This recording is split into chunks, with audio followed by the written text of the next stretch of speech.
Getting a visit from DCBL doesn't have to be a scary experience, especially if you know the truth about what they can and can't do. Firstly, bailiffs, or to give them their professional title, enforcement agents, can't just force a way into any old home. They can only visit between 6 a.m. and 9 p.m. and they can only force a way in if they're collecting unpaid court fines or HMRC tax debts. My advice is keep your doors locked if you're expecting a visit from the bailiffs and speak to them through a closed door. That way, unless they're collecting the debts like I just mentioned, they can't force a way in. It's important to ask them to prove who they are and that they work for DCBL. All enforcement agents should carry their ID documents with them, and you can request them to check they're legitimate. Get them to pass the documents through the letterbox to you. Once you've got their ID, there are 3 ways you can check that they're telling the truth, and I'll leave a link to each website in the description. You should also ask them for a breakdown of what debts they're collecting, so you double check that it's all accurate. Again, you can ask them to pass all the information through the letterbox. You don't need to invite them in. If DCBL are collecting court fines or HMRC debts, then sadly they can force their way into your home. It still has to be amicable though. DCBL can't climb through a window, they can't push past you, they can't enter if there's a child under 16 in the house, or lie about why they're calling.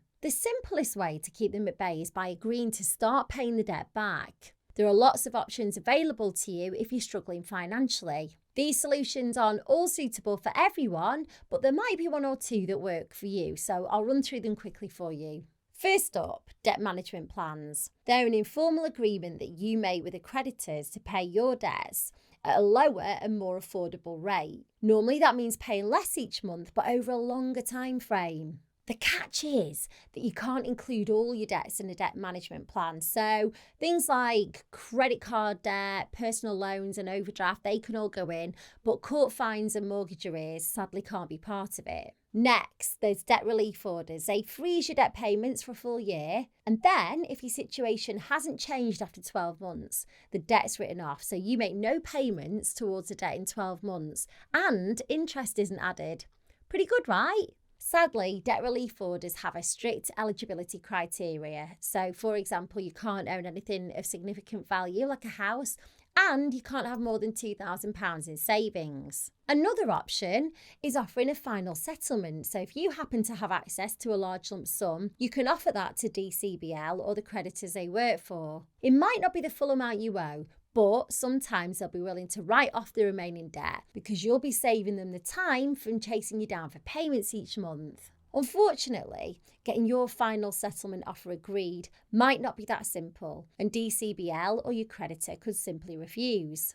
Individual voluntary arrangements are another way to deal with DCBL. It's a formal agreement between you and your creditors to reduce your payments to 1 simple payment each month. It lasts for 5 years, and at the end, any remaining debt's written off. Again, like with all these options, there are catches. IVAs are legally binding, so you'll need to keep up with the terms that you agree to.